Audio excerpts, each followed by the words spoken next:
Kapag may plano sa pera, mas may oras sa pagmamahalan.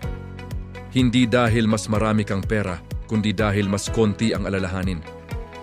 Maraming pamilya ang nag-aaway hindi dahil sa kawalan ng pagmamahal, kundi dahil sa kawalan ng plano. Bills, utang, biglaang gastos, lahat yan kumakain ng oras, lakas at pasensya. Sa IMG, malinaw ang misyon. Change people from spenders to savers.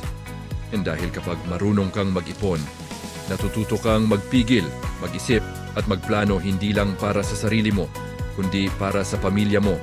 Kapag may savings, mas kalmado ang usapan.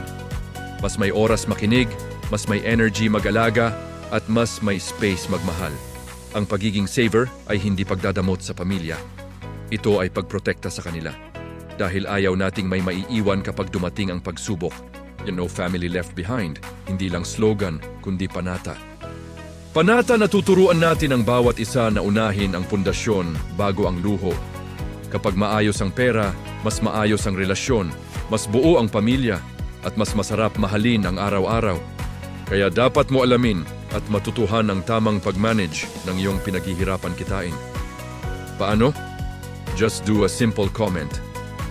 Reality at i-message kita. Or feel free to direct message me. Secure at Iga Guide Kita. Please like and share this video. Go ahead. Thank you. See you in my next video.